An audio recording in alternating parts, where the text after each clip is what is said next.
Konoha's North Gate. There were 5 people near the North Gates of Konoha. They were Naruto Senju, Hinata Hyuga, Sasuke Uchiha, and Shikamaru Nara, as well as their client, Kenshin. Kenshin was the Fire Daimyo's grandson, and Konoha was tasked to escort him to the Fire Temple, where he would rendezvous with the Guardian 12.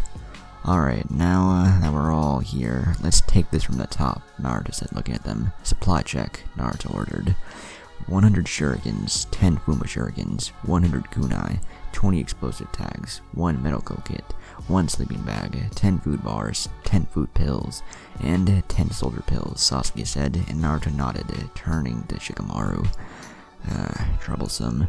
50 shurikens, 50 kunai, 10 explosive tags, 5 smoke bombs, 1 medical kit, 1 sleeping bag, 10 food bars, 10 food pills, and 10 soldier pills, Shikamaru said, and Naruto nodded.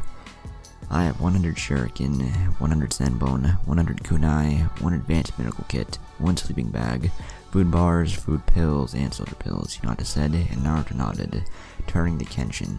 What? Kenshin asked. What do you mean, what? Naruto rhetorically asked. Don't you at least have a bag for sleeping and some food? Naruto asked, and Kenshin shrugged his shoulders. It's your job to escort me, so I assumed that I was taken care of, Kenshin stated, and Naruto sighed.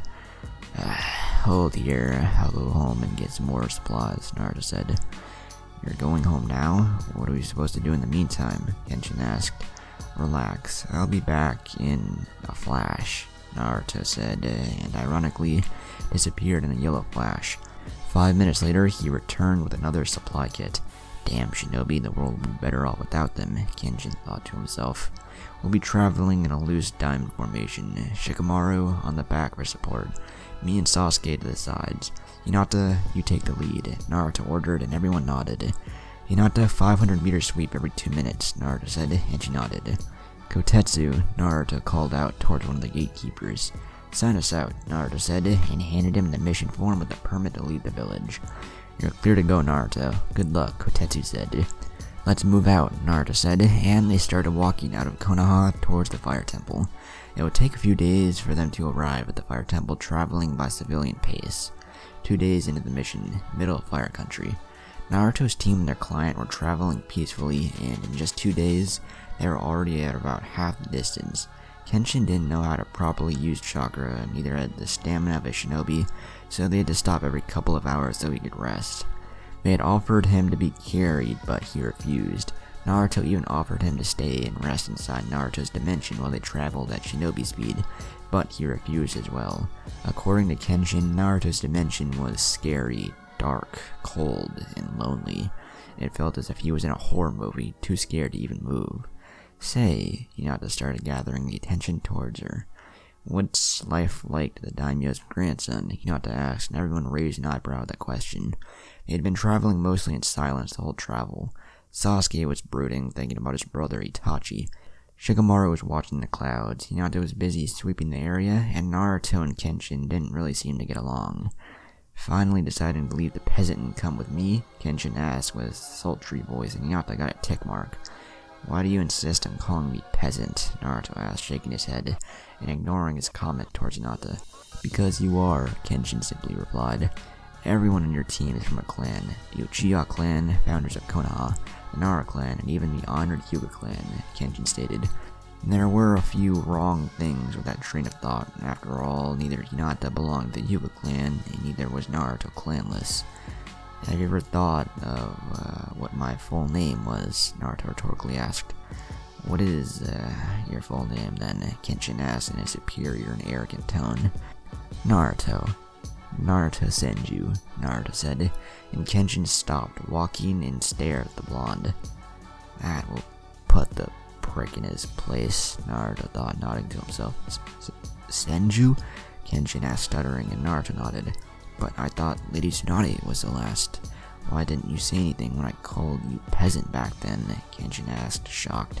The Senju were considered royalty in Konoha. There was a reason why Tsunade was called the Slug Princess. I don't care about titles, Naruto simply answered. I think respect must be earned, and not given just because of the name you carry, Naruto explained, and Kenshin stared at him. Looks like even today the Senju remain honorable and modest, Kenshin thought to himself with a smile. Maybe he'll do a different job than them, Kenshin sadly thought. I suppose I owe you an apology, Kenshin said, but Naruto waved him off. Just stop hitting on my girlfriend and we're good, Naruto said, and Kenshin nodded. So, Naruto started.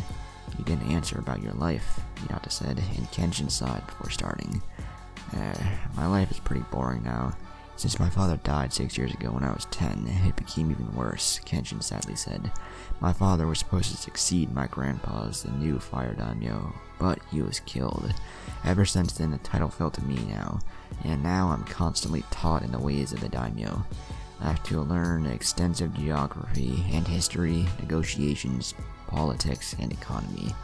It sucks, Kenshin said, and Naruto chuckled. Naruto's days at the academy were pretty boring with Iruka as a teacher. That man was a very good practical teacher, but he couldn't for the love of God talk for more than 10 minutes without starting to sound boring, and the lessons tended to last hours, sometimes going on 3 hours in a row. My instructor at the academy was also boring, Naruto replied, and Shikamaru snorted. Shikamaru would always sleep during Iruka's highly detailed and constructive lessons. I have a question, Sasuke said, and everyone turned to stare at him. Who would have thought that the brooding Uchiha would actively participate in that conversation? Why weren't you trained in the way of the shinobi due to your bloodline? Sasuke asked. I mean, it's not as powerful as a Sharingan, but good old Sasuke, Naruto thought, chuckling. But it still seems like a powerful bloodline to be able to negate any ninjutsu, Sasuke explained. I never knew I had a bloodline until the day my father died. My mother died when she gave birth to me, and she also was a civilian, so I never knew, Kenshin replied, looking down. When I was 10 years old, my father and I were traveling and being escorted by a Konoha team, much like this, Kenshin stated. We were ambushed by a team of rogue ninja, and my father ended up being killed during the battle. The Konoha team managed to hold on until the 12 shinobi guardians arrived, but it was too late. During the battle, one fire attack managed to slip by the Konoha shinobi, and was heading towards me, Kenshin said. Then it happened. I instinctively closed my eyes and placed my arms in front of me to shield myself from the fireball. The moment the fireball was about to hit me, I felt a sharp pain in my hand and opened my eyes. I saw the fireball was being sucked into my arm like a vacuum, Kenshin explained. I don't know what was happening or how to control it. The fireball was sucked in completely, and just moments later, from the same arm, came the fireball that I had just sucked in. It completely surprised the enemy, and I ended up killing one of them, giving Konoha enough time for backup to arrive, Kenshin said, remembering his first kill, and how he threw up afterwards. After the whole ordeal was over, I was taught how to use chakra and control it by the 12 shinobi guardians. My bloodline was very dangerous if I didn't know how to use it.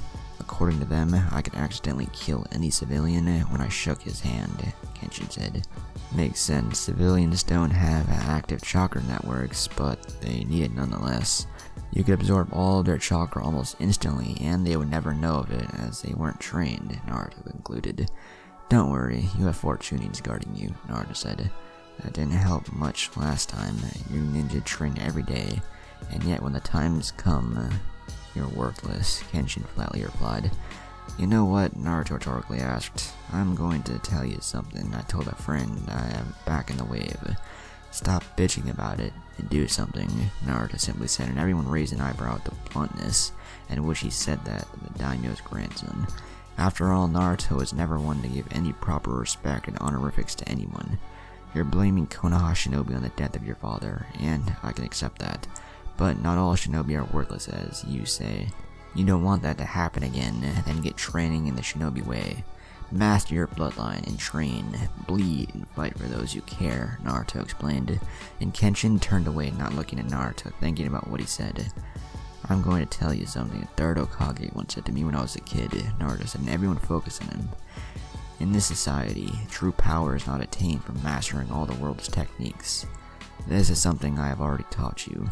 When there is something important to protect, that's when a shinobi's true power emerges, Naruto quoted.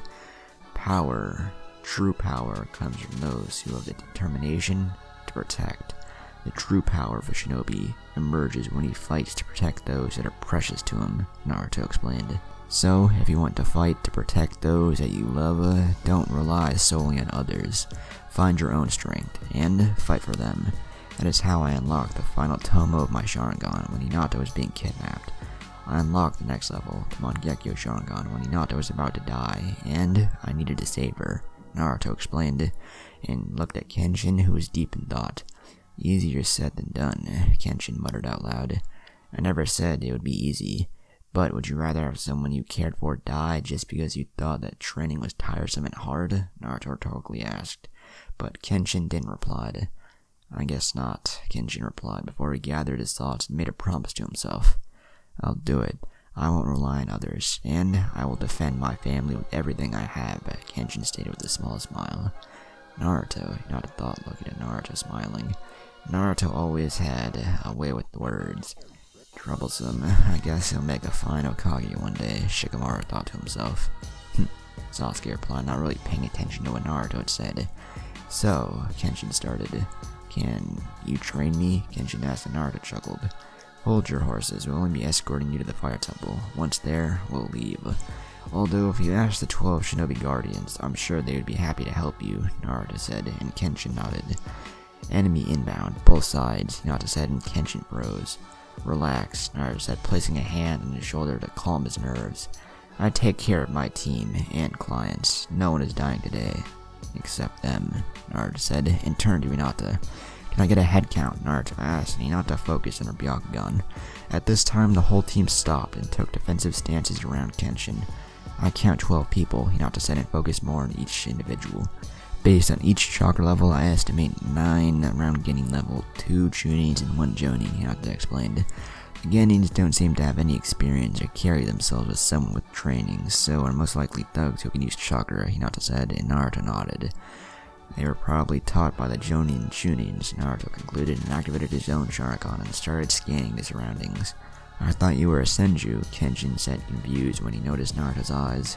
It was the fabled Sharingan. I am a Senju on my mother's side, and Uchiha on my father's. Naruto said, I'm in the bingo book, go look there. It has my family tree, Naruto explained.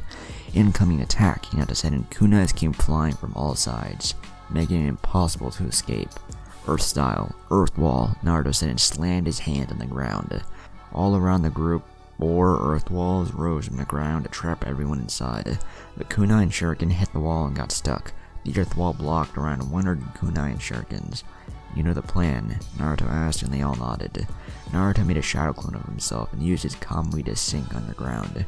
Naruto's clone dropped the wall and everyone was standing there in front of them. All 12 of the attackers were standing there trying to intimidate the Konoha shinobi. Like Hinata said, the thugs didn't have anything in particular related to shinobi. They had normal clothes and no armor or hidden pockets. They didn't even have a headband unlike the others.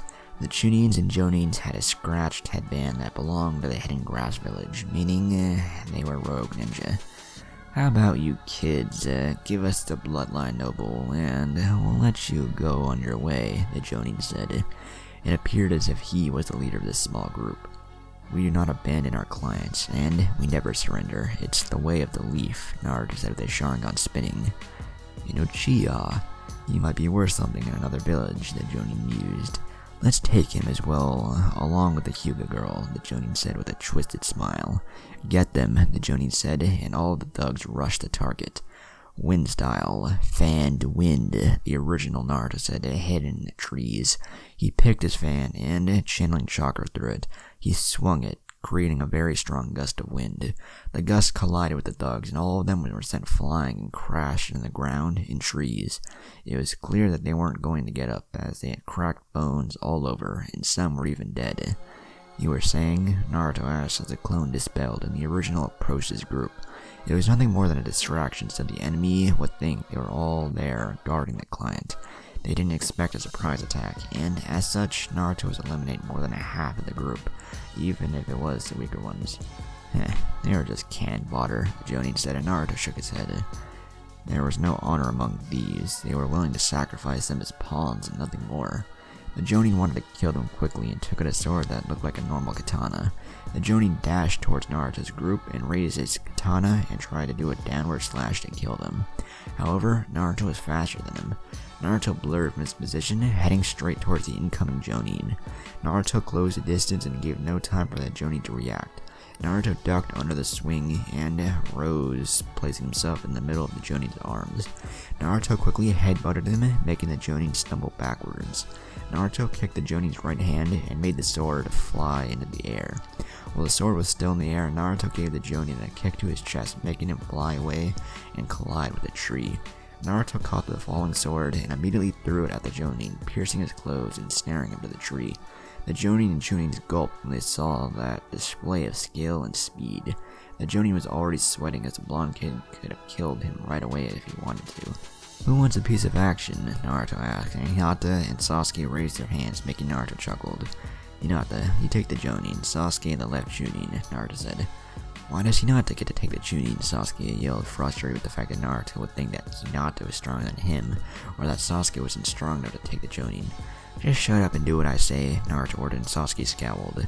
Releasing a bit of ki to further his order, Sasuke eventually caved, and Naruto turned to Shikamaru. Troublesome. I'll take the other one," Shikamaru said, sighing and stepping forward, leaving Naruto to protect Kenshin. They all immediately dashed towards the enemy, who braced themselves to fight the incoming Konoha shinobi. "Aren't you going to help your girlfriend?" Kenshin asked, surprised how calm Naruto was. He didn't seem any bit worried to see his girlfriend or the rest of the team fight for their lives. "Don't worry, all of them are very strong." "Do you know the ninja ranking system?" Naruto asked, and Kenshin nodded. It was one of the many subjects he had to learn. After all, the Fire Daimyo was the supreme ruler of the Fire Country, and as such, indirect leader of the Leaf Village. The Fire Daimyo was more turned to the economy, while Kage was the military leader. "Even though we are all Chunin, I'm ranked as a Kage level shinobi. Hinata is an elite Chunin. Sasuke is around low Chunin, and Shikamaru is a solid Chunin," Naruto explained, and Kenshin had his eyes widened.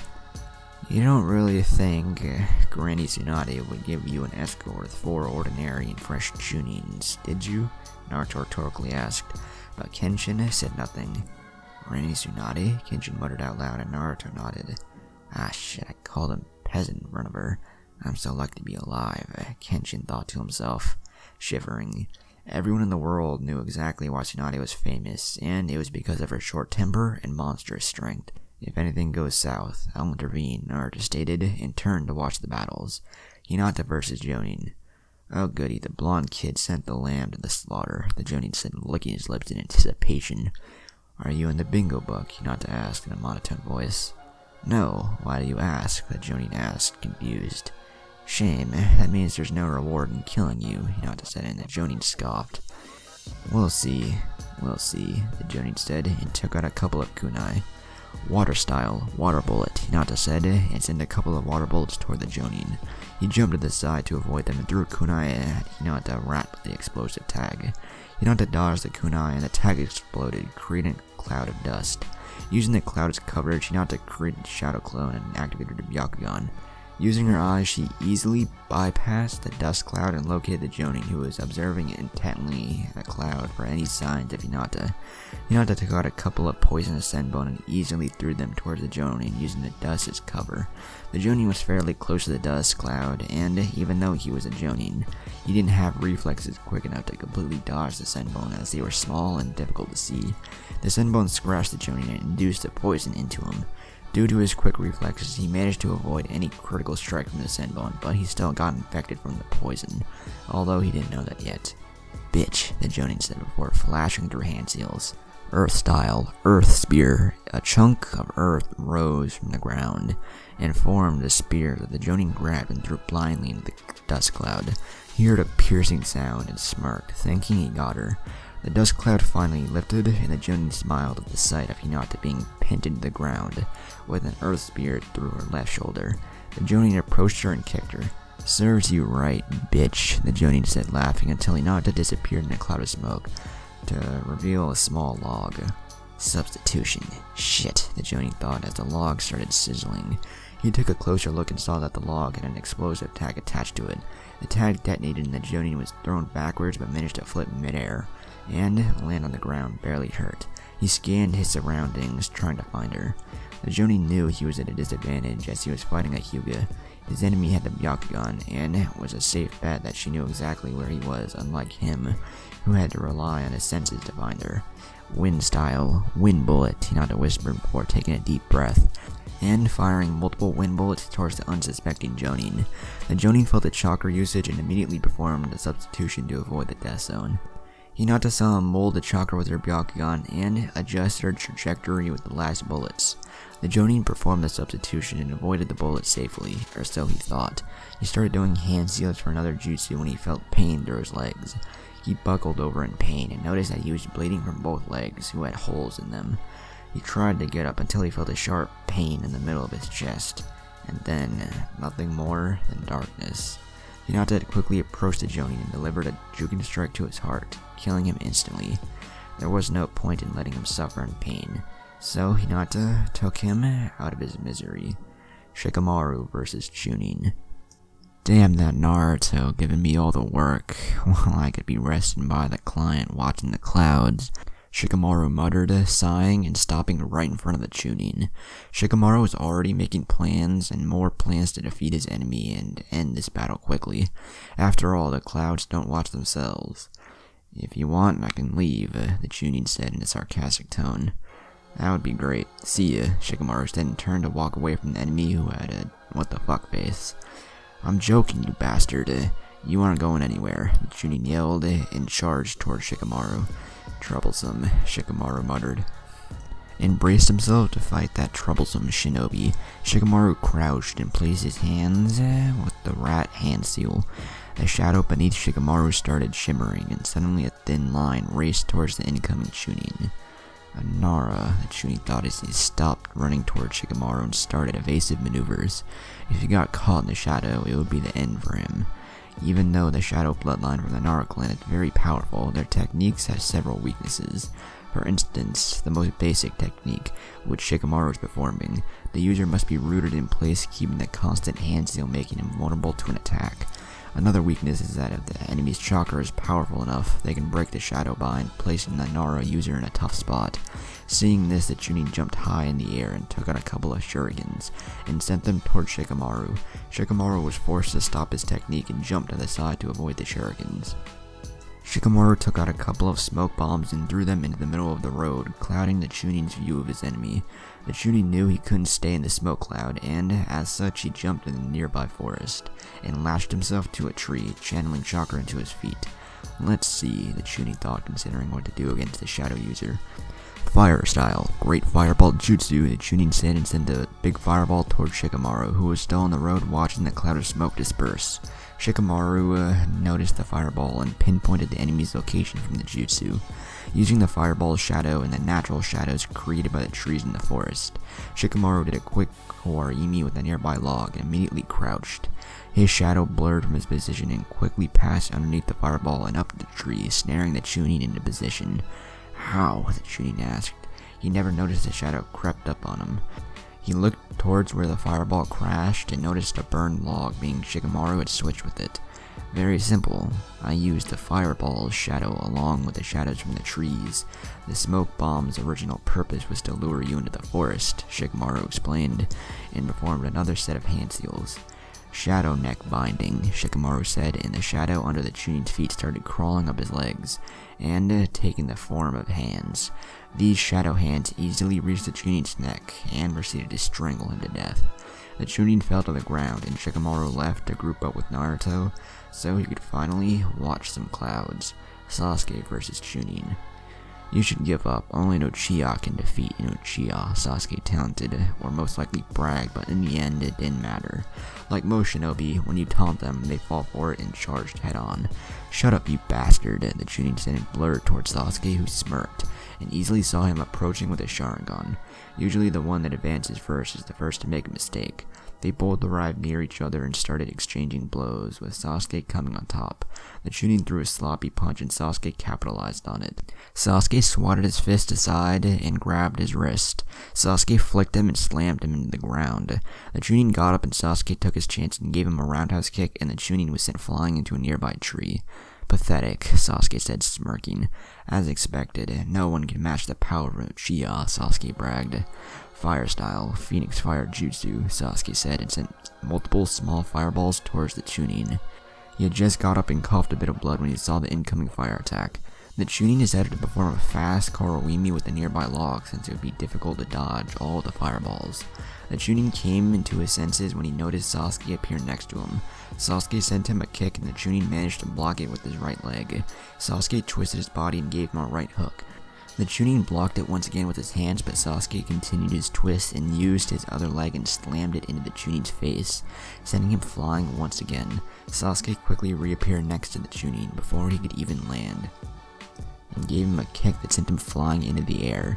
Sasuke blurred from his position and appeared behind the Chunin in midair. Sasuke grabbed the Chunin, trapped the Chunin's legs with his hands, and wrapped his legs around the Chunin's chest and plummeted towards the earth. Sasuke slammed the Chunin's head hard in the ground, hard enough to bury him and snap his neck.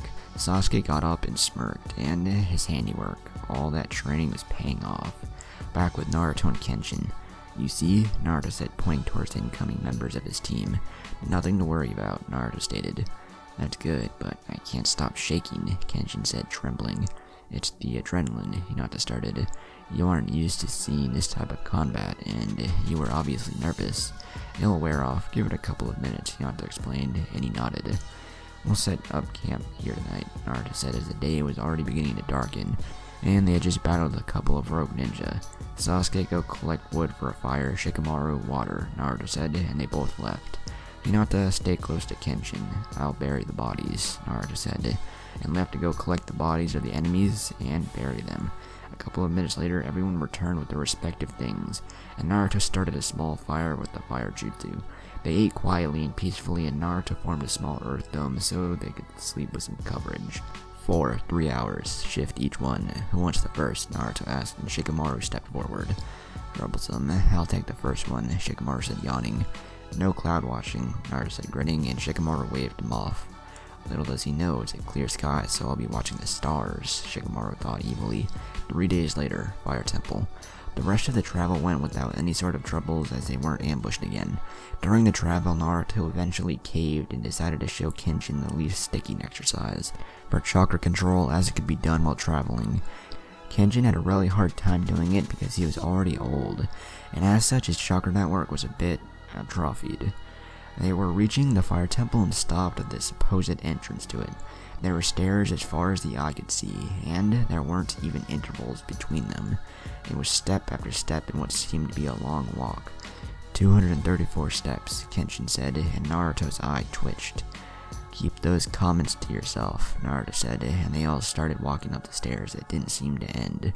After 234 steps, they finally reached the real entrance to the fire temple. The temple itself seemed to be surrounded by high and sturdy stone walls, with the entrance being a big golden gate, with 2 statues near them, as if guarding the gates. They approached the gates and stopped in front of them. Naruto tried to push the gate open, but it wouldn't budge. "It won't open. Am I supposed to blow it to pieces?" Naruto asked, turning to Kenshin, who paled at thought of Naruto blowing up the gates. "Hold on," Naruto said, and his eyes flashed to his Mangekyo, and, touching every member of his team and using his Kamui, he simply walked through the gates. Kenshin got chills down his spine when traveling through the gate. Just what type of shinobi was this Naruto? He just passed through a gate like a ghost. Once inside, the temple itself looked very modest. It wasn't an overly large construction, or fancy for that matter. It seemed to be a monastery built primarily of wood with some empty grounds around. If Naruto had to guess, these empty grounds were mostly training ones. "Hold!" someone yelled and forced Naruto's team in defensive stances around Kenshin. "Identify yourselves," the person ordered. They relaxed their stance, but kept on edge. After all, appearances can be deceiving. "Konoha team escorting Lord Kenshin," Naruto stated, and that someone stepped from the shadows to reveal a monk. The person was a bald man with dark eyes and very thick eyebrows. He wore the standard attire of the ninja monk along with the sash worn by members of the 12 Guardian Ninja group, and went barefoot. "I'm Chiriku, the head monk of the fire temple," Chiriku said, greeting the Konoha team, and motioned to another person to step out from the shadows. But Naruto's team already had knowledge of its existence. The other person looked like he was around 14. He had shoulder-length, dull bluish gray hair in an asymmetrical style with a single lock falling into his face, and brown eyes. He wore sandals and a standard monk uniform with a long right sleeve. "This is Sora, my apprentice," Chiriku explained, and Sora bowed to the Konoha team. "Pleasure to meet you," Naruto said, greeting them. I'm Naruto Senju, leader of the team. This is Shikamaru Nara, Naruto said, pointing towards the yawning Nara. This is Hinata Hyuga, Naruto said, pointing towards Hinata, who slightly bowed. And this is Sasuke Uchiha, Naruto said, and Sasuke did his traditional cocky smirk. Nice to meet you all, Chiriku said. We weren't expecting you for at least a couple more days, Chiriku stated, impressed with the speed at which they got to the fire temple. We made good time, and we didn't have much trouble, Naruto explained, and Chiriku motioned for them to follow him inside. As we weren't expecting you on such short notice, the fire daimyo has yet to arrive, and as such, there aren't any 12 shinobi guardians here, Chiriku explained. It shouldn't be a problem. Our mission is to escort and protect Lord Kenshin until he can rendezvous with the 12 shinobi guardian. As such, we shall wait here with them until they arrive. I will send a message to Granny Tsunade to report our progress and explain our situation, Naruto explained, and Chiriku nodded. They approached the monastery and saw that some monks were practicing taijutsu in one of the training grounds. They weren't sparring like shinobi do. When shinobi spar, they weren't afraid to hit their comrade, while the monks would stop if the attacks would hit the opponent. Seeing the curious face of the Konoha team, Chiriku decided to explain. We aren't the traditional monks, Chiriku started, and everyone focused on him. We are ninja monks. We usually don't take the traditional path that shinobi seem to take. Like for instance, we don't train much in anything other than taijutsu and elemental ninjutsu, Chiriku explained. All of the ninja monks are around what you might call chunin level. More skilled monks are usually assigned to the 12 shinobi guardians, along with a select few from Konoha, Chiriku stated. And Shikamaru remembered something when he saw Chiriku's scarf. You remember the 12 shinobi guardian, Shikamaru stated, and Chiriku raised an eyebrow. I was. Why do you ask? Chiriku asked, curiously as to why he would ask such a question. Because Asuma-sensei has the same scarf as you, and was also one of the 12, Shikamaru said. Asuma Saratobi, Chiriku asked, surprised to hear the name of his long-away friend. Yes, Shikamaru said. Oh, Asuma, we were partners in the 12 back in the day. How's that bastard doing? Chiriku asked. Shikamaru blinked at the way he phrased the question. Was a monk allowed to curse? He's fine, and a good sensei. He always took us out to eat after a successful mission, Shikamaru said, and Chiriku nodded. It was good to find that his friend was good, and he got a genin team to teach. And if this young man's flak jacket was proof, Asuma was doing a good job teaching them.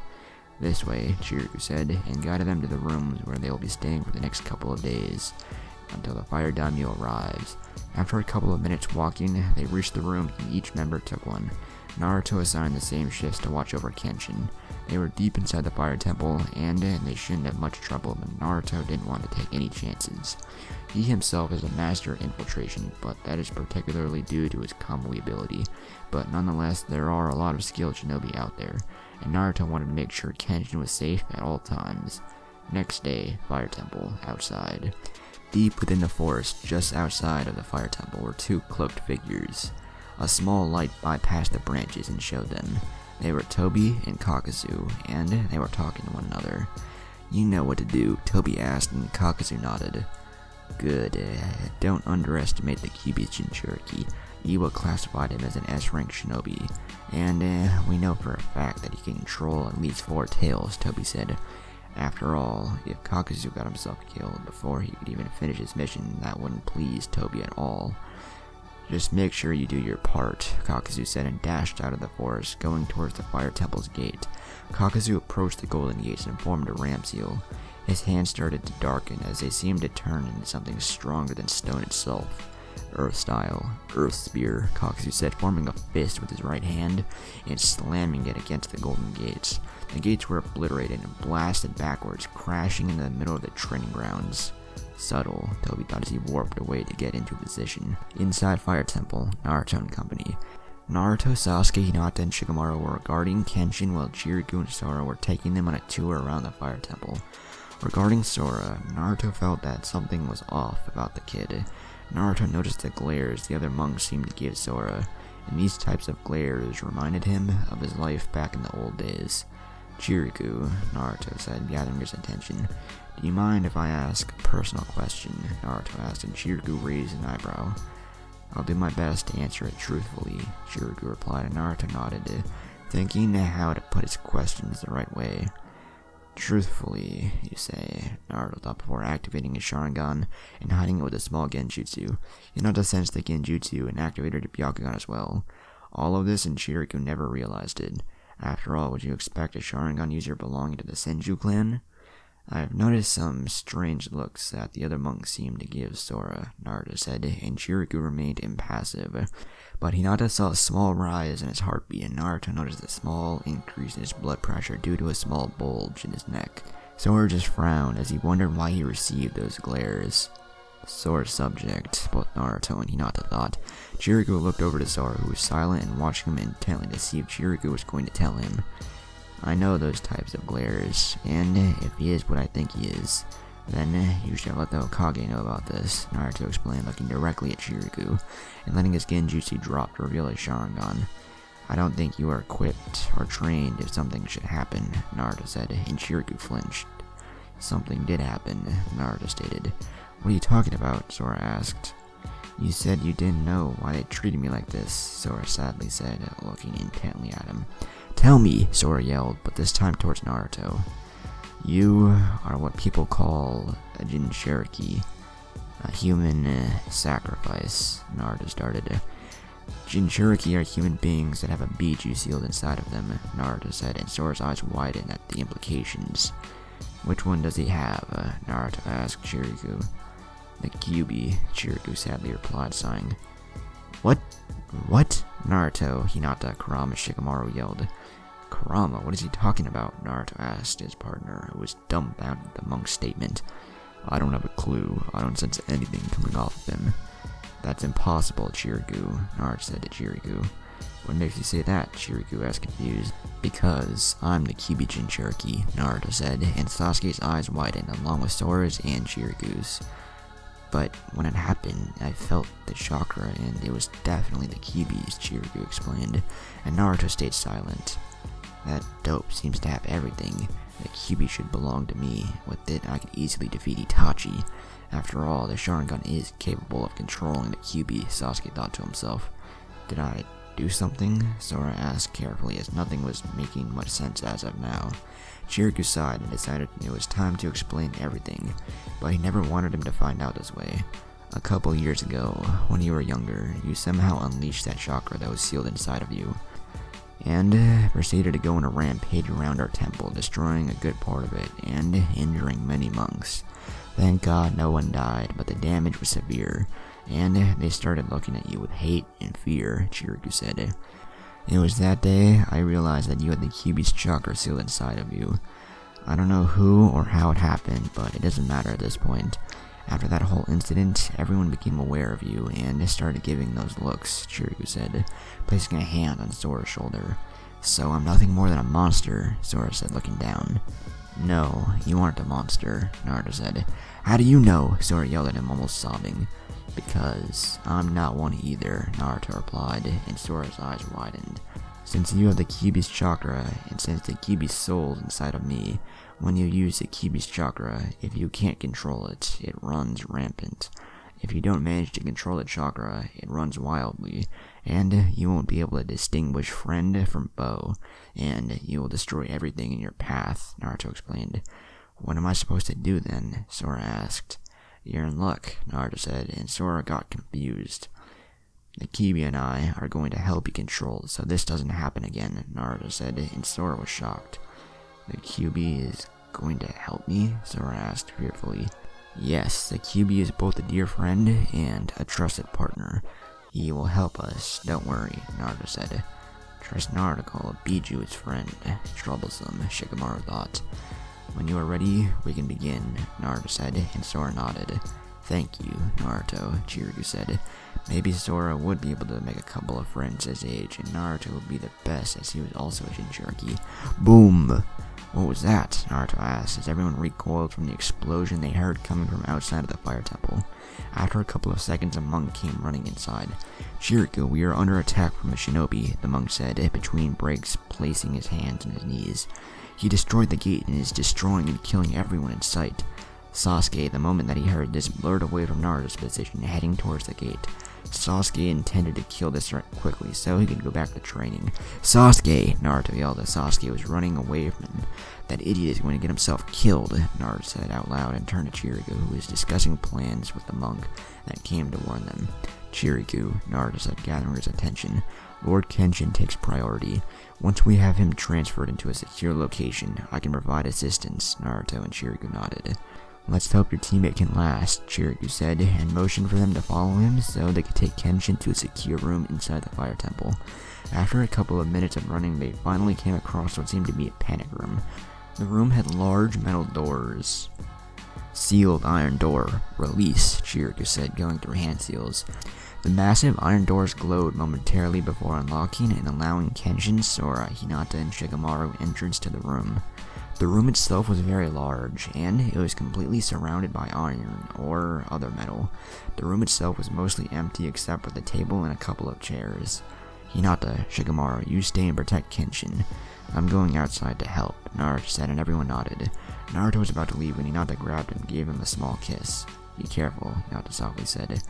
I always am, Naruto replied, and dashed away with Chiriku beside him. With Sasuke. Sasuke was running through the monastery inside the fire temple. After a couple of minutes of running, he finally found the monastery's exit and ran outside to find the shinobi and terminate his existence. Sasuke came outside, and there was destruction everywhere. Monks laid everywhere on the ground, and most likely dead by their appearance. Sasuke activated his Sharingan and scanned the surroundings.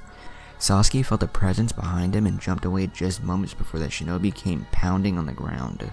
The ground exploded from the power of the punch and sent debris everywhere. After a couple of seconds, the dust cloud settled and Sasuke saw a shinobi standing there looking at Sasuke impassively. The shinobi standing in front of Sasuke was very tall and seemed muscular. He was wearing a high-collared black cloak with red clouds on it. On his head, he wore a white hood and a black mask, with his eyes being the only visible part of his face. His eyes were the strangest things. The pupil was a very deep forest green while the rest of the eye was blood red. He's making my job easier coming after me, Kakazu thought, looking at Sasuke. He still didn't understand why that Toby person wanted Sasuke for, but it didn't matter to him. As long as he got paid, he wouldn't ask any questions. Who are you, and what do you want? Sasuke asked, glaring at the man in front of him. I'm Kakazu, and as to why I'm here, I don't think that concerns you, Kakazu stoically said. I guess I'll have to beat it out of you, Sasuke said, smirking, and dashed towards Kakazu. Naive, Kakazu thought, and braced himself to put the brat in his place. Sasuke closed the distance between Kakazu and himself in no time, and jumped in the air trying a spin kick. Kakazu bring his left arm up, blocked it. Kakazu grabbed Sasuke by his legs and smashed him into the ground, making him cough. Kakazu used his earth technique and tried to punch Sasuke, who was on the ground, but Sasuke managed to Kuroimi out. Fire style, great fireball jutsu, Sasuke said, and sent out fireball towards Kakazu, who flashed through a couple of hand seals that Sasuke wasn't able to see. Water style, water wall, Kakazu said, and started expelling water from his mouth, forming a sphere around his body. The fireball crashed into the water wall and disappeared in steam, leaving Kakazu unharmed. Sasuke scoffed at the sight of a mere shinobi defending himself so easily against him. Sasuke was so focused on Kakazu that he didn't notice something grab his foot by the ankle. A hand emerged from the ground and caught Sasuke's ankle with a very firm grip, not allowing any Kuroimi of any sort. The strange part was that the hand was only the hand. There was no arm unless a bunch of black threads attached to the hand. The hand rose from the ground and into the air, dragging Sasuke along and sending him crashing into a building nearby. Sasuke coughed and got up, clearing a bit of blood from the side of his lip and stretching his arms. Sasuke dashed towards Kakazu with a frontal assault. Once next to Kakazu, Sasuke sent a punch to Kakazu's face, who didn't even try to block it. Instead, Kakazu used his earth technique to strengthen his fist and smash it into Sasuke, who poofed into smoke. A clone, Kakazu wondered when he looked to his right, and saw multiple small fireballs coming towards him. Kakazu easily dodged all of the fireballs with small and consecutive jumps. This time, it was Kakazu who ran towards Sasuke and engaged him in a heated taijutsu battle. Sasuke quickly realized that Kakazu was much faster and much stronger than him, and by a large margin. Sasuke's Sharingan could barely keep track of Kakazu and his speed. Kakuzu tried to punch Sasuke, who tilted back to avoid it. Kakuzu tried another punch and Sasuke ducked, going for a low sweep. Kakuzu jumped up and tried a downward kick that Sasuke blocked by bringing his arms up in a cross formation. Even though Sasuke blocked the kick, he was being pushed down by the sheer strength of his adversary. Sasuke removed his arms and rolled to the side to avoid the kick as it smashed into the ground. Sasuke tried to jump away, but Kakuzu's hand split from his body and caught him by the ankle again and proceeded to smash Sasuke against the ground and nearby buildings multiple times until it finally released him by throwing him to the ground. Weak. Pathetic, Kakuzu said as he watched Sasuke trying to push himself to stand, but having difficulties. His body hurt all over, and Sasuke was pretty sure that his ankle might be dislodged from place. Why Itachi didn't kill you is beyond me, Kakuzu said, and Sasuke saw red. Itachi? What do you know of Itachi? Sasuke yelled towards Kakuzu, who remained undisturbed against the pathetic killing intent. Tell me, Sasuke ordered. You are in no position to order me around, boy, Kakuzu said, and Sasuke gritted his teeth. Itachi belongs to our group. Anyone who wears this cloak, Kakuzu said, pointing towards his black cloak with red clouds, belongs to the Akatsuki group, Kakuzu explained. Where is he? Sasuke yelled again, asking Kakuzu where his brother was. His hate was dulling Sasuke's pain as he was standing, even though his ankle was in very bad shape. Now that would be telling, Kakuzu said, chuckling and making Sasuke scowl at him, flashing through hand seals. A Chidori popped life in Sasuke's hand, who proceeded to blur towards Kakuzu, who remained in place. Chidori, Sasuke said, and tried to pierce Kakuzu, who simply grabbed Sasuke's wrist and disrupted his Chidori with ease. With a small twist of motion, Kakuzu broke Sasuke's wrist, making him scream in pain. I guess Itachi left you alive as an act of mercy. You are worthless, Kakuzu said, and delivered a strong kick to Sasuke's chest, and he was sent flying to the ground. Where did all that training go? Sasuke wondered and thought as he got demolished by the shinobi. Damn it, I'm too weak. At this rate, I'll never be able to avenge my clan, Sasuke thought, as he crashed into the ground, forming a small crater. Sasuke at this point couldn't even feel half his body, and was barely conscious. Primary objective completed, Kakuzu thought to himself. Raikiri, a voice was heard, and the only thing Kakuzu felt was a very sharp pain from his chest. He looked down and saw a hand coated in lightning sticking out of his chest. How did you get behind me? Kakuzu said just before Naruto pulled his arm out and Kakuzu fell to the ground, dead. Naruto's Raikiri pierced cleanly through his heart, and no one could survive such an attack. I guess I won't be needed, Shiryu said as he watched Naruto kill the enemy with a single jutsu. Both of them then proceeded to run towards Sasuke and got him off the ground. They were lifting Sasuke when Naruto felt the chakra spike behind him. Naruto turned just in time to see Kakuzu finish his hand seals and say, "Wind style, pressurized wind bomb," and sent a big chakra compressed vacuum ball towards Naruto and Chiriku. Naruto dropped Sasuke onto Chiriku's back, and picking up his fan from his back, he swatted the wind bomb away into nothingness. The ball collided with the fan, but the only result was a loud sound as Naruto's fan neutralized the attack. Will you be alright alone? Chiriku asked. The enemy had just decimated Sasuke Uchiha, who was a Chunin, and Naruto's teammate. I can take care of myself. Take Sasuke to get healed, Naruto said, and Chiriku jumped away. How are you still alive? Naruto asked, surprised to see his enemy still standing. I know for certain that I got your heart, Naruto stated, looking at his enemy and noticed its cloak.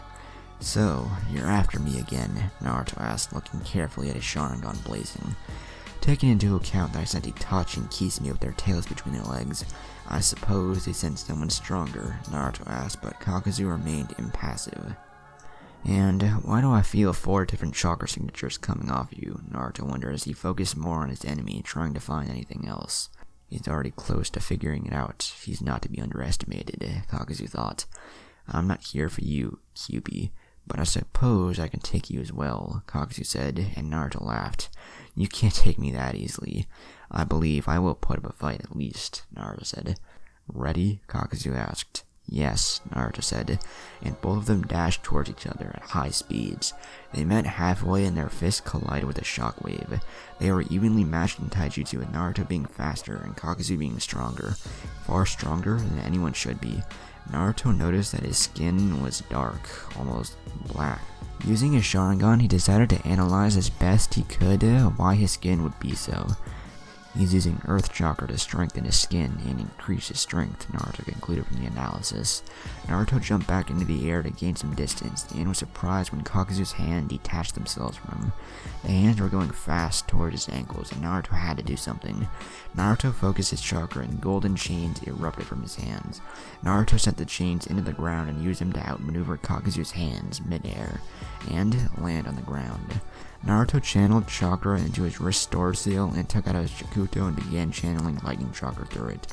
Naruto dashed forward and sliced the black threads connecting the hands to Kakuzu. The hands fell limply to the ground. Naruto was a bit sick to see another set of black threads pop out of the ground and reattach themselves to the hands, pulling them back to their owner. "What are you?" Naruto asked, confused with his enemy. "First I pierce his heart, and he gets up like nothing, and now he detaches body parts?" Naruto thought, shaking his hands. Why couldn't he have normal adversaries? First was Orochimaru, vomiting himself up, and now this one. "Lightning style, lightning dragon," Naruto said, blowing through hand seals and slammed his hands together. Lightning could be heard sparkling around his hand, and suddenly a large blue dragon with yellow eyes erupted from his hands. The dragon roared its way towards Kakuzu, who had his eyes widened. "Wind style, great breakthrough," Kakuzu said, and sent a gust of wind towards the incoming dragon, intending to disrupt the jutsu. However, his wind jutsu was far too weak when compared to Naruto's, and did little to nothing to even slow it down. Kakuzu had no choice but to run away.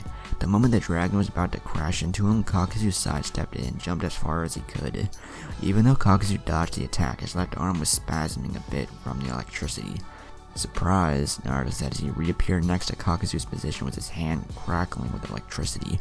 "Raikiri," Naruto said, and slammed his hand into Kakuzu. Kakuzu was able to slightly dodge the attack, but ended up being stabbed through the right shoulder. Naruto jumped back to gain some distance, and once again Kakuzu fell to the ground, lifeless. Naruto was no fool. This time he was ready, and he could still feel 3 chakra signatures coming from Kakuzu. Kakuzu started jerking around on the ground, and suddenly he exploded in black threads. His Akatsuki cloak was ripped to shreds. The whole mess of black threads started to form 2 separate globs away from Kakuzu's body. In each of these globs of black threads were a white mask with different colors and design. The masks were light blue and looked like a bird, and the other one was red and looked like a dragon. Kakuzu's body rose from the ground, and he still looked the same. Even though he had just had those masks taken from his body, he didn't change much. "What's happening?" Naruto asked himself. "I already killed him twice, and yet he still stands," Naruto thought until he looked around and noticed the other 2 masks on the ground. As expected from Konoha's Thunder God, Kakuzu thought to himself. That lightning dragon was exceptionally powerful. Not even his wind technique managed to dispel it. The other masks were cracked and destroyed, but he could still see that they were brown, and the other one was dark blue. Do the masks have anything to do with his lives? Maybe I need to kill him 3 more times to make it permanent, Naruto thought, deciding his approach. He looked towards Kakuzu and noticed that the masks were missing until he heard a swirling noise to his right. Wind style, pressurized wind bomb. Fire style, cranium carver, Kakuzu said as both masks were staying side by side, preparing to launch the jutsus. In the light blue mask, the wind started swirling, the same as fire in the red mask. Both masks launched their jutsu simultaneously, combining the 2 elements to power up the jutsu. A shining ball of fire like the sun was flying towards Naruto at high speeds. "Kamui," Naruto said and activated his Mangekyo. The ball was about to collide with Naruto when the space in front of him started swirling. True enough, the incoming fireballs started to be absorbed into Naruto's right eye. It only took fractions of seconds until the shining fireball of destruction disappeared right in front of his eyes, literally. "Kamui," Naruto said, and using his left eye, he focused on the location of Kakuzu's original body. The space around Kakuzu started distorting, and from it came the shining ball of fire that the masks had previously unleashed upon Naruto. Kakuzu had no time to dodge as the fireball suddenly appeared right next to him. The ball collided with Kakuzu and his whole body erupted into a tornado of flames. Naruto had to block his view from the tornado due to the intense light and heat being generated. The tornado died down and Naruto, still aware of the other masks, looked at Kakuzu's body, who seemed to be nothing more than ashes on the ground. Naruto couldn't find the mask and assumed that it was vaporized with his attack. Suddenly the red mask flew towards the pile of ash and dived inside of it. Slowly but surely, Kakuzu seemed to be rising from the ashes, untouched. Seconds later, Kakuzu was standing like nothing had ever happened. That brat is really dangerous, Kakuzu thought as Naruto had already destroyed 3 of his 5 hearts.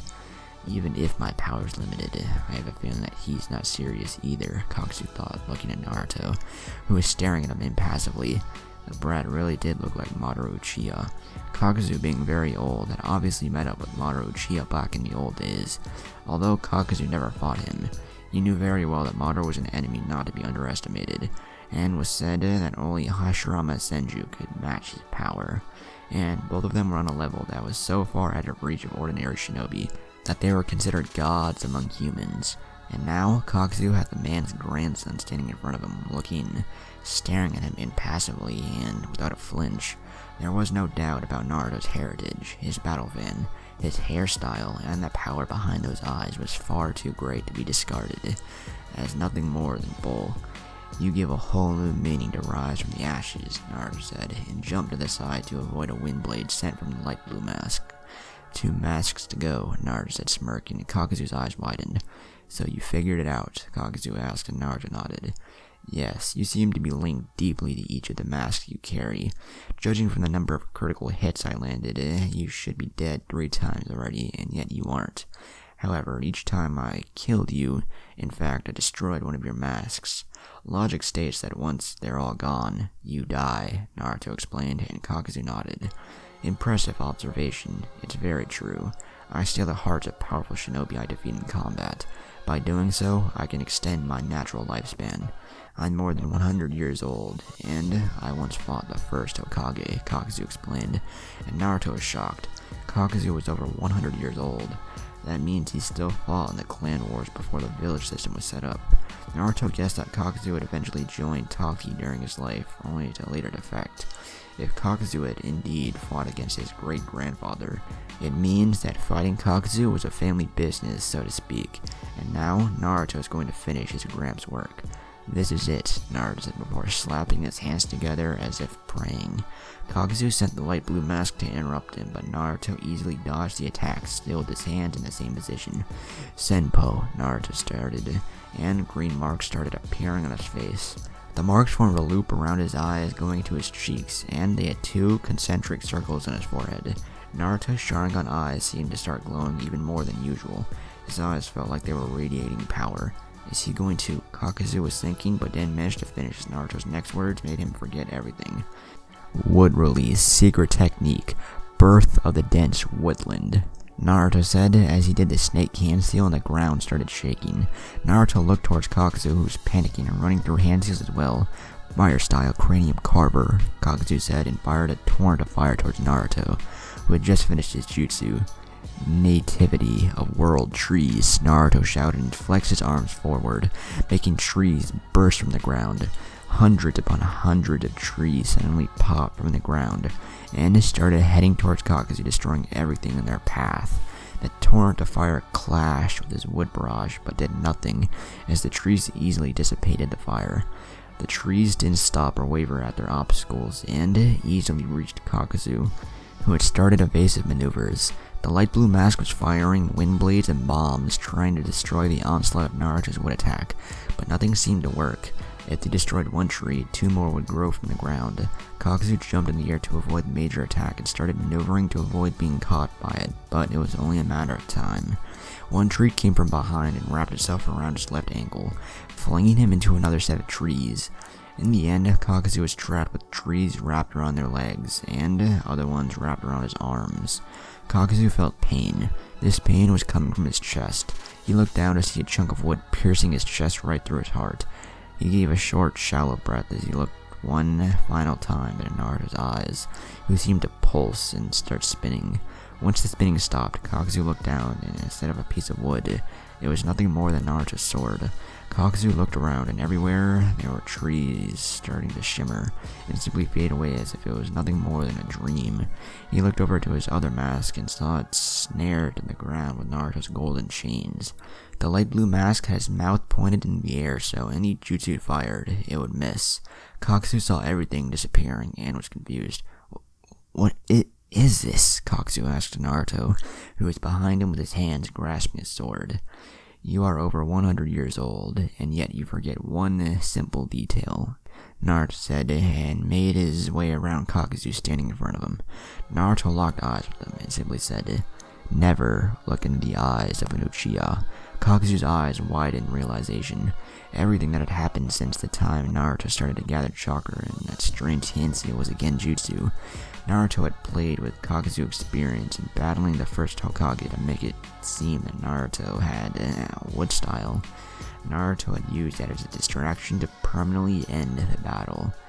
Amaterasu, Naruto said, and the light blue mask erupted in black flames and completely disintegrated it. Naruto turned to Kakuzu, who, by the looks of it, had just a few more seconds to live. This brat will be trouble in the future, Kakuzu thought, just before Naruto removed his sword from his back, and Kakuzu fell to the ground, face first, limp. With all 5 of his masks destroyed, Kakuzu had run out of hearts, and was finally in the afterlife. Even though Naruto had won a long battle, he felt something strained with it. All of the Akatsuki members were supposed to be really powerful, and yet this one fell for a simple genjutsu. His battle had been pretty straightforward. Naruto wasn't saying he wasn't powerful, but he felt that the Akatsuki standards seemed to be higher. True to Naruto's thought, the body at Naruto's feet started to spasm. Naruto jumped away, thinking it might be some end-of-the-line suicidal jutsu. Once the body stopped shaking, Naruto approached it cautiously.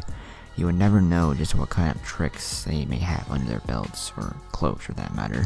Naruto looked closely at the body, and his appearance was completely different from Kakuzu.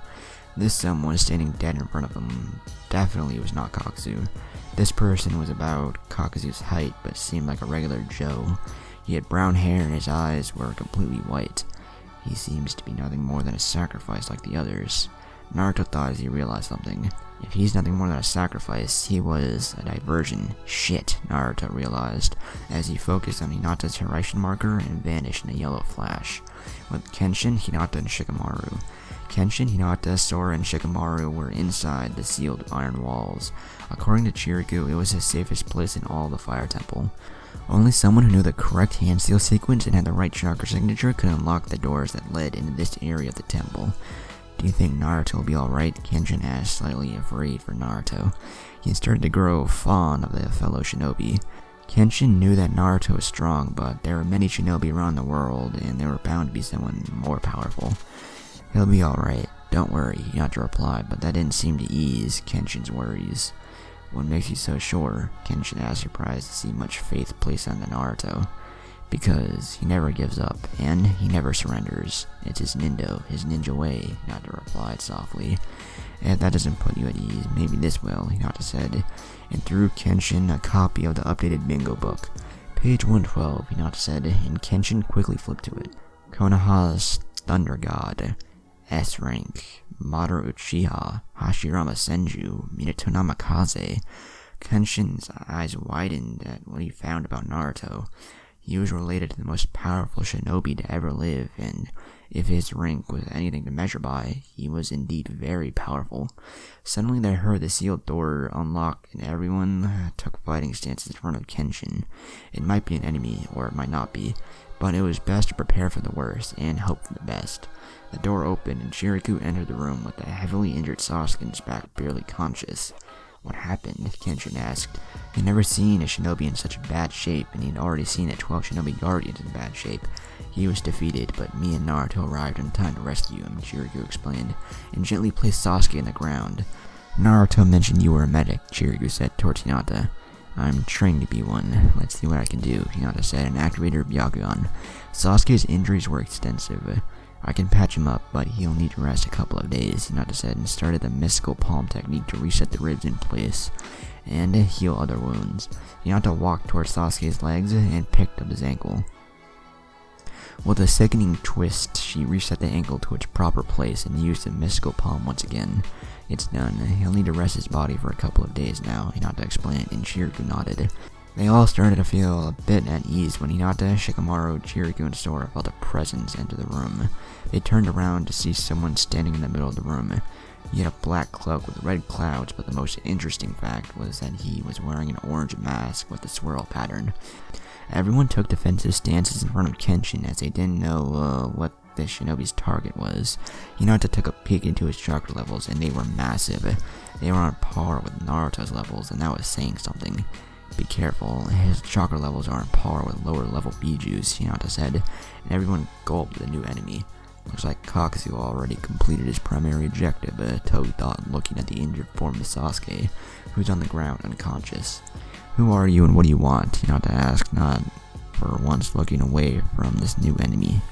Toby, I'm Toby, so you can call me Toby, Toby said in a childish voice. But Hinata could clearly see the chakra build up in his throat, meaning that this wasn't his real voice. You aren't fooling anyone with that voice, Hinata stated, and Toby's posture changed. You know, Toby stated, your eyes aren't half bad, Toby said, chuckling. What do you want? Hinata stressed out, ignoring his eyes' comment. You can say that I'm just looking for a piece of the puzzle, Toby cryptically said, meaning Hinata continued, but Toby stayed silent. Hand over the pseudo Jinchuriki and I'll take my leave, Toby said, pointing towards Sora. I see, Hinata started. You can't come for Naruto as he's too powerful for you, so you come after the weaker version, Hinata deduced, and Toby chuckled. Don't kid yourself, girl. Your boyfriend may be strong, but he's no match against someone like me. And, by weaker version, he's just a backup, Toby said, laughing. What makes you so sure? Hinata asked, still with her Byakugan blazing.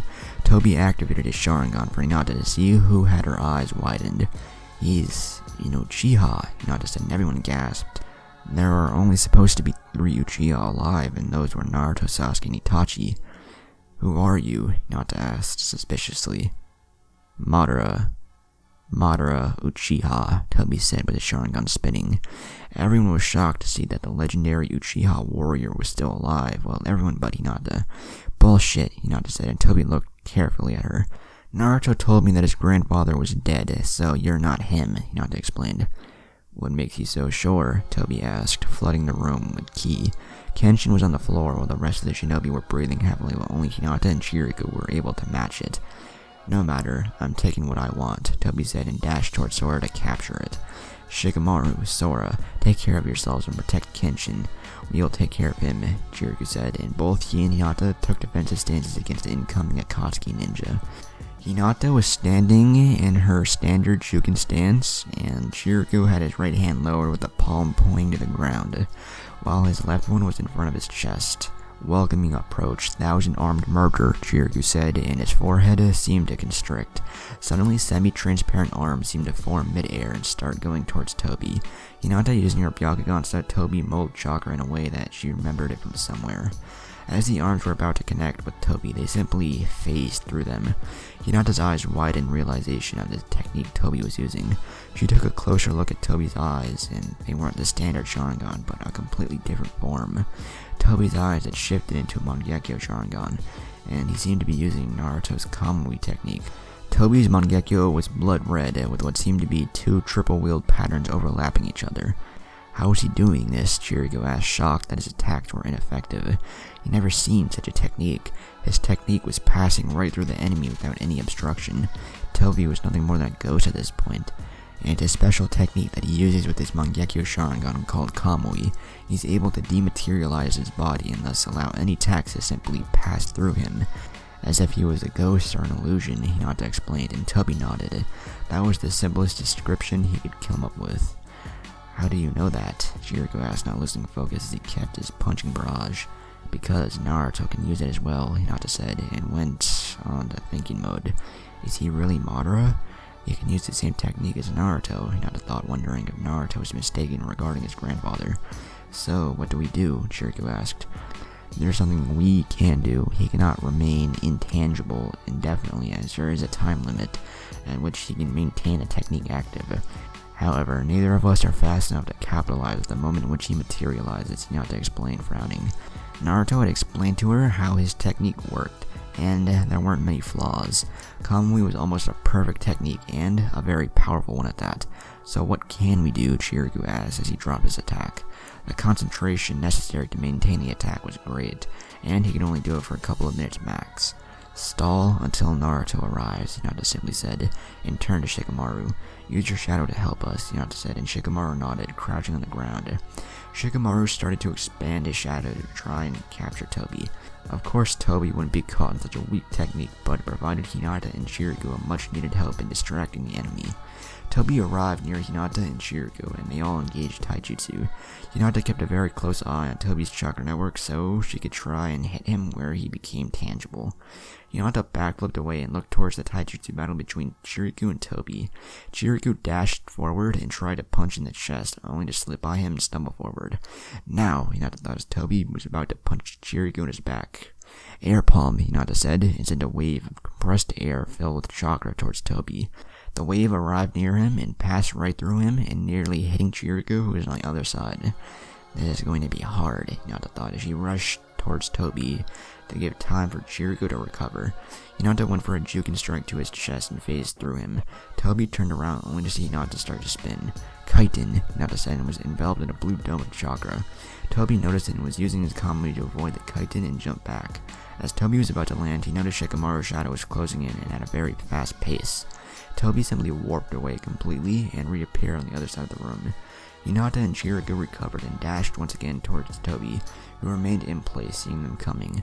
Toby took advantage that they were on the other side of the room and quickly warped away, and reappeared next to Shikamaru. Shikamaru disabled his shadow technique and engaged him in taijutsu. Even he knew that this was a lost battle. Toby phased through a sloppy punch. Once behind Shikamaru, he delivered a quick chop to his neck and kicked him in the back, sending him flying into a nearby wall, unconscious. Toby was going to approach Sora when Hinata and Chiriku managed to arrive near them and engage him in taijutsu. Toby used his Kamui and easily outmaneuvered all of them, and sent them onto the ground with well-located kicks and punches. Kamui was such a useful technique that it was all he needed. It was that and taijutsu, and he was able to deal with even the most difficult of adversaries. Mokuton, cutting technique, Toby said, and from the solid concrete floor sprouted several pieces of wood in the shape of spears. Toby grabbed all of them and sent them toward Hinata and Chiriku, who were getting up. Chiriku got grazed by one spear in his shoulder before Hinata could set up a chitin. Since Hinata and Chiriku were busy blocking the wooden projectiles, Toby calmly walked towards Sora and Kenshin, who were scared. To Sora, this enemy shinobi was decimating his sensei, who was the most powerful monk in the whole fire temple. To Kenshin, he was scared because he never saw such a powerful shinobi who could take on 4 enemies at once and defeat them like nothing. But then again, if he really was Madara Uchiha, then there was nothing they could do. Let's just do this here, Toby thought as he arrived near Sora and Kenshin. Look at me, Toby said, grabbing Sora by his clothes and forcing him to make an eye contract. Sora's pupil dilated, and he gave a shallow breath before his head fell down.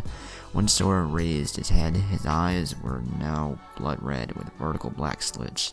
His right hand became beastly in appearance as it was completely red with large claws.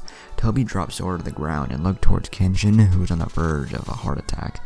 Toby noticed something off with his hands. He raised Kenshin by his collar and looked at his hands to notice that in his palm there were 2 diamond marks overlapping each other. The Minato bloodline. Excellent. This will speed things up, Toby thought before he focused on Kenshin. Toby's eyes glowed momentarily before he looked directly into Kenshin's eyes. After a couple of seconds, Kenshin's eyes widened and his face became one of emotionless, with nothing but a blank look and dead eyes. You know what to do, Toby said, and Kenshin simply walked towards Sora like a zombie. Toby turned towards Hinata and Chiriku, who were running towards him at full speed, trying to stop whatever Toby was forcing Kenshin to do. Wood style, underground roots, Toby said, and wooden roots burst from the ground, pinning Sora. Sora was unleashing more and more of the Kyuubi's chakra, but the wood technique seemed to be able to keep Sora in place. Toby threw his scroll at Kenshin, who caught it and kneeled next to Sora. Kenshin placed his right hand on Sora and his left hand on the scroll. dark release, inhaling Ma, Kenshin said, and started absorbing the Kiwi's chakra of the Zora, and funneling it into a scroll. "What did you do to them?" Minato asked, panting and sweating. They were trying their best, but nothing seemed to work, and now, with Shikamaru unconscious, there wasn't anything they could do but to see what Toby had planned. "Nothing you need to be concerned about," Toby said, walking towards them who were trapped with wooden roots. Hinata had tried to release wind blades from her chakra points, but the wood was too strong for such a small attack. With one large roar, Sora unleashed the rest of the Kiwi's chakra and was left on the ground, unconscious, with his skin blood red. Unleashing all the chakra he had inside of him burned most of his outer skin. Kenshin finalized the technique and fell to the ground, also unconscious. Toby approached them and picked the scroll, warping it into his dimension. "And finally, to deal with the witnesses," Toby said, and turned to Hinata and Chiriku, who knew what was coming. Toby took out a kunai and walked towards them. Toby was about to kill them both when he was almost blinded by a bright yellow flash. Naruto appeared in a yellow flash with the right gear ready, sparking in his hands. Naruto tried to stab Toby, only to slip through him. "This is my Kamui technique," Naruto thought with his eyes widened.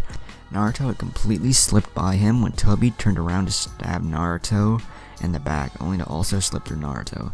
They both jumped away from each other, staring at one another.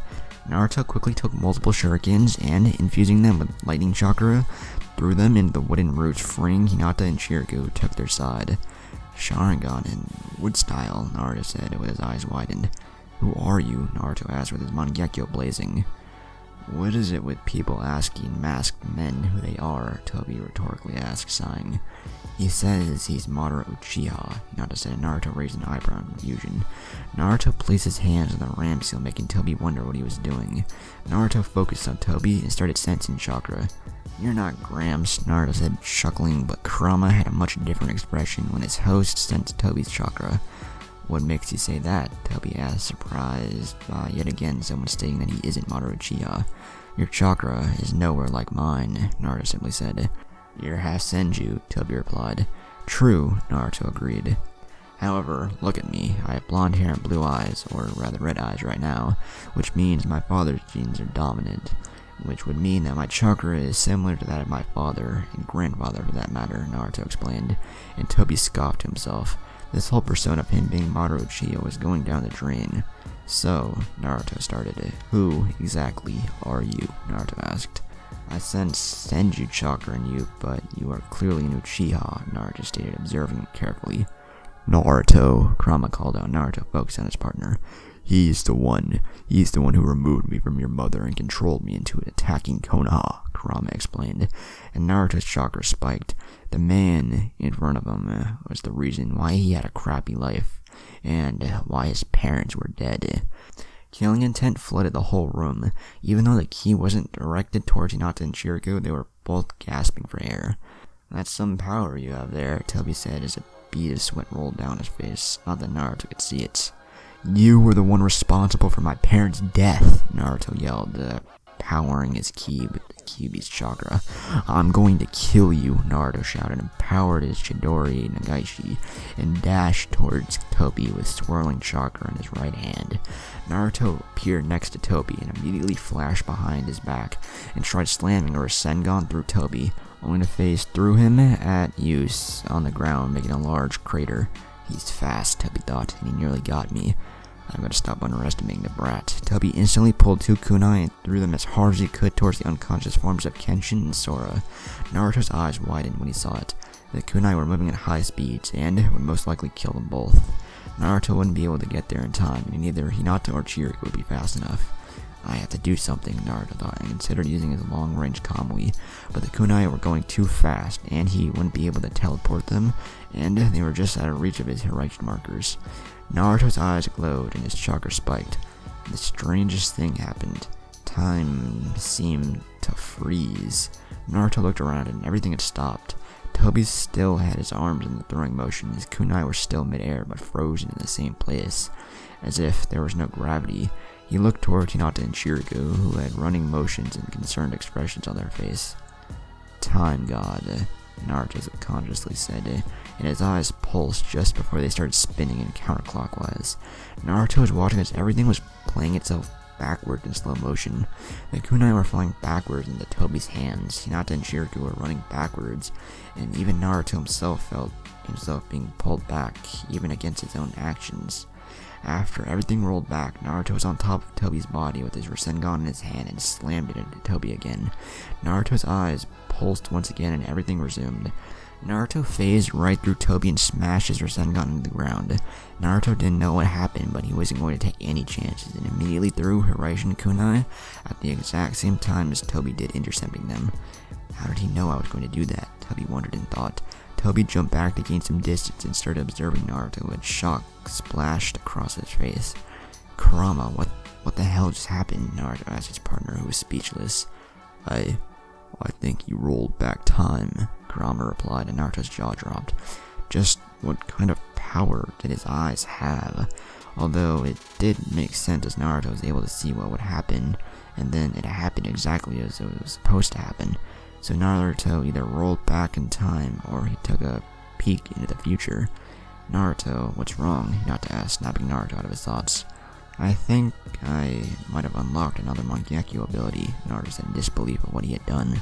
He had done something that was unheard of. Naruto didn't travel back in time. No, he forced time to roll itself back. Really? Hinata asked, surprised, and Naruto slowly nodded. What does it do? Hinata asked. I'll tell you later.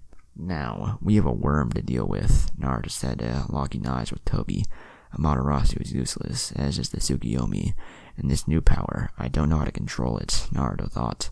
I'm at a disadvantage, and I already have what I want, Tobi thought to himself and turned to Naruto. Until we meet again, Tobi said and warped away, leaving no trace of him. He's gone, Naruto said, and sat down, thinking about everything that happened. How is everyone? Naruto asked. Shikamaru, Kenshin, and Sora are unconscious. Chiriku and I are just tired with a couple of bruises about Sasuke. I did reset his bones to their proper locations, but he still needs to rest, Hinata explained, and Naruto nodded. Good, Naruto said, happy that everyone was alive. Let's clean this mess up, Naruto said, but Hinata interrupted him. You should know that Sora no longer has the Kyuubi's chakra in him, Hinata said, and Naruto was surprised. What happened? Naruto asked, and Hinata informed him of what happened. How this Tobi character had controlled Kenshin into removing the Kyuubi's chakra from Sora and sealing it into a scroll that Tobi took. I guess, in the end, everything worked out for the best, Naruto said, and everyone went to collect their friend to take them to the infirmary to heal up. 2 days later. In the last 2 days, everyone had recovered from their injuries, including Sasuke, who somehow seemed to brood even more and threw himself into training even harder than usual. Chiriku and the rest of the monks had finished the cleanup and had already reconstructed the destroyed gates. During these 2 days, the Fire Daimyo and his protection had arrived, and he was shocked to know what had happened. He thanked Naruto and his team for helping defend the Fire Temple and keeping his grandson safe. The Fire Daimyo had even asked Naruto if he would like to join the 12 Shinobi Guardians. Naruto had politely refused, saying that he had a group of criminals after the Kyuubi, and that it would place the Fire Daimyo in even more danger than he already was. Everyone from Naruto's team was gathered up at the gate, ready to leave. Give my regards to Asuma, Chiriku said, and Shikamaru nodded. Next time we meet, I want to spar with you, Kenshin said towards Naruto and chuckled and nodded in acceptance. You're a new man, Sora, Naruto said towards the overjoyed Sora, who was now happy that this malefic chakra was gone. I know, Sora replied and shook Naruto's hand. See you all, Naruto said, and they all left the Fire Temple, heading back to Konoha. Naruto looked at Sasuke, who was scowling at something. You alright, Sasuke? Naruto asked. Mind your own business, Senju, Sasuke replied, and Naruto flinched at his tone but left him alone. How? How can I be so weak? He destroyed me in minutes and Naruto was able to defeat him? Sasuke thought, seething. He had to gain power, and fast. I don't feel like walking, Naruto said, and without warning, anyone he pulled them into all a hug, and Hiraishin back to Konoha. Hokage's office. Tsunade was having a normal day. She had a pen in one hand, a bottle of sake on the other, and a stack of papers in front. Just another normal, boring day for the busy Hokage.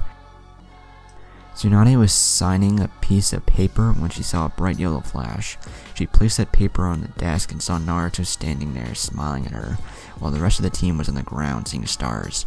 Mission accomplished, Granny, Naruto said, and Tsunade motioned for him to report. She was shocked to find what had happened in the Fire Temple. The Akatsuki's getting bolder to unleash a direct attack at the fire temple, Tsunade mused out loud. And even worse, that masked fellow, Tsunade said. According to the QB, he was the one responsible for the attack 14 years ago. I will look into this when Jiraiya is back in town, Tsunade said, and turned to his team. Good job, you're dismissed, Tsunade said, and everyone left the office and headed into their homes. Want something to eat? Hinata said, grabbing Naruto by his arm and resting her head on his shoulder. Why not? Naruto said, shrugging. Ichiraku's ramen, here we come, Naruto yelled, and Hinata giggled.